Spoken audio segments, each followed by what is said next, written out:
নবীজি বলেছেন শাবান ও শাহরি ওয়া রমাদান শাহরুল্লাহ। শাবান আমার মাস, নবীর মাস, ওয়া রমাদান শাহরুল্লাহ, রমজান হলো আল্লাহর মাস। এই দুটি মাসের অনেক লম্বা ব্যাখ্যা ওলামায়ে কেরামরা মসজিদে আলোচনা করেছেন আশা করি।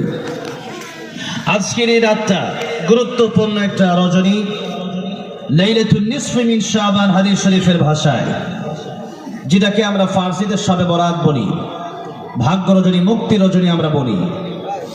এ ব্যাপার নিয়ে আমরা আজকে অল্প সময় কিছু কথা বলবো, এরপরে আমরা মোনাজাত করব, এরপরে আজকের এই রাতে আমরা আগামীকাল হাদিস শরীফে আসছে কুমু লাইলাহা ওয়া সুমু নাহারাহা, এই রাতে ইবাদত আর আগামীকাল রোজা নবীজি রাখতে বলেছেন। আল্লাহ পাক খুশি হবেন। সামনে ব্যাখ্যাগুলো আমি দেব ইনশাআল্লাহ। এই রাতের ব্যাপারে অসংখ্য বড় বড় কিতাবে তো হাদিস আছে, সহিহ হাদিসেরও অভাব নেই। এই জন্য এই ব্যাপার নিয়ে আমাদের দেশে কিছু বাড়াবাড়ি ছাড়াছাড়ি আছে, সেগুলো পরে যাচ্ছি। তার আগে আমরা আল্লাহর দরবারে শুকরিয়া আদায় করি যে দুটি মাস রজব আর শাবান। রজবের চাঁদ যখনই রাসূল করিম সাল্লাল্লাহু আলাইহি সাল্লাম দেখতেন, কোন দোয়া পড়তেন? সবাই পড়েন আল্লাহুম্মা, জোরে পড়েন আল্লাহুম্মা বারিক লানা ফি রজবা ওয়া শাবানা ওয়া বাল্লিগনা রমাদান, পড়েন আল্লাহুম্মা আমিন। এই রজবে আর শাবানে নবীজি বারাকা চেয়েছেন, আর রমজান পর্যন্ত আল্লাহ হায়াত দিয়েছেন। আল্লাহ যেন আমাদেরকে সেই হায়াত দান করেন, জোরে বলেন আমিন। যেহেতু এই পূর্ণময় একটি রজনী আমরা পেয়ে গেছি, রমজানের অল্প কিছুদিন বাকি, সেজন্য রমজান মুবারকের আবহাওয়া বাতাস যেন শুরু হয়ে গেছে। তাই জবান ছেড়ে দিয়ে আল্লাহর প্রেমে মাতোয়ারা হয়ে, হৃদয়ের আবেগ অনুভূতি উজাড় করে, প্রাণ খুলে এক আওয়াজে এক যুগে সকলেই পড়ছি আলহামদুলিল্লাহ। হাজার হাজার মানুষ এই মাহফিলে এসেছেন, আপনারা খুব কাছাকাছি থেকে এসেছেন। আমি সেই গাজীপুর থেকে রওনা দিয়েছি জুমার নামাজ, জুমার খুতবা দিয়ে, এরপরে এখানে রওনা দিয়ে এই জায়গাটুকু এই পর্যন্ত আমি আসতে পারলাম আপনাদের দোয়ায়। কিন্তু এত জার্নি করে আমি কথা বলছি কত জোরে, মাইক ছাড়াও যদি বলি আমার মনে হয় আপনাদের আসতে হবে না। কিন্তু আপনারা এখানে বসে বসে একেবারে চুপ হয়ে যদি বসে থাকেন, তাহলে ঘুম ঘুম ভাব আসবে। আর চুপ হয়ে এই জায়গাগুলোতে থাকে তারা যাদের ভিতরে মুনাফিকি আছে। আপনাদের আছে নাকি? আল্লামা সাইদ রহমাতুল্লাহ আলাইহি বলেছিলেন, বিড়ালের মতো 500 বছর বেঁচে থাকার কোনো লাভ নাই, সিংহের মতো 1 ঘন্টা বসতে চাই, ঠিক না বেঠে? সেরকম আওয়াজ দিতে হবে মুসলমান। চুপ থাকবেন ধরা খাবেন, চুপ থাকবেন লাঞ্ছিত হবে।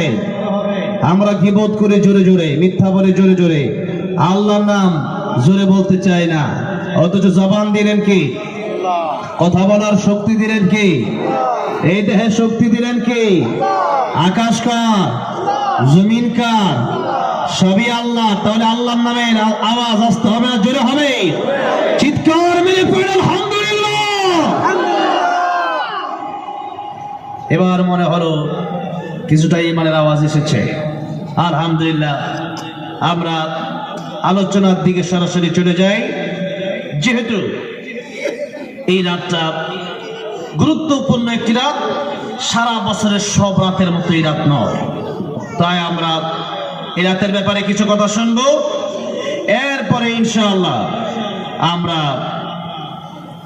মূল আলোচনার দিকে যাব।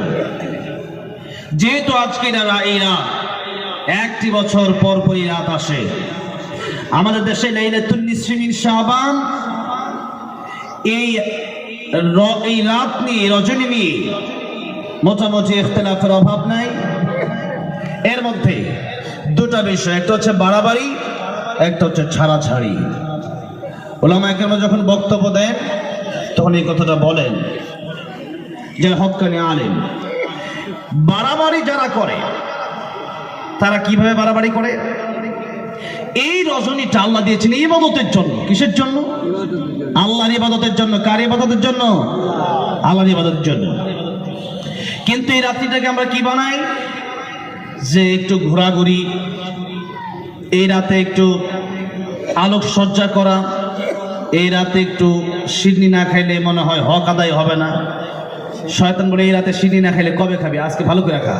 মসজিদে জিলাপি না আনলে মনে হয় আজকে এটা এমনি চলে যাবে, রাত কোনো লাভ নাই। এই যে সিস্টেমগুলো, এই সিস্টেমগুলো বন্ধ করে কেবলমাত্র একাগ্র চিত্তে খুশু-হুজুর সাথে ইবাদত করা দরকারি রাতে। এটা হচ্ছে এক। আরেকটা হচ্ছে ছাড়াছাড়ি, মানে তারা বলে নিসফে মিন শাবান নাই। তাহলে নিসফে মিন শাবান, লাইলাতুন নিসফে মিন শাবান মানে হচ্ছে নাই তো কোনো কথাই নাই। লাইলাতুন নিসফে মিন শাবান মানে শাবান মাসের মধ্য রজনী। আজকে হচ্ছে মধ্য রজনী। আরবি মাস, আরবি তারিখ শুরু হয় মাগরিবের পর থেকে। কোন সময় থেকে? মাগরিবের পর থেকে। আলোচনা কি আপনারা বুঝতেছেন? হ্যাঁ, না বুঝলে বলবেন, তাহলে আস্তে করে অল্প করে দেব, খাটো করে দেব। আলোচনা বোঝার দরকার। অনেক কথা বললাম, বুঝলেন না, লাভ কি? আমি চলে যেতে পারি, এক ঘটনা দিয়ে এক শেষ করতে পারি। যেদিন থেকে আল্লামা সাইদুর রহমতুল্লাহকে ফলো করেছি, সেদিন থেকে এক ঘটনা এক শেষ করি না।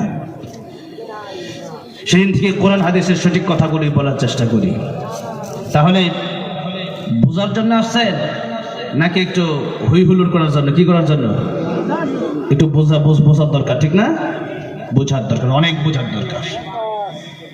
না বোঝার কারণে গরিব লোকেরা জান্নাতে যাবে, মূর্খ লোকেরা যাবে না। কেন? তলাবুল ইলমি ফরিদাতুন আলা কুল্লি মুসলিম।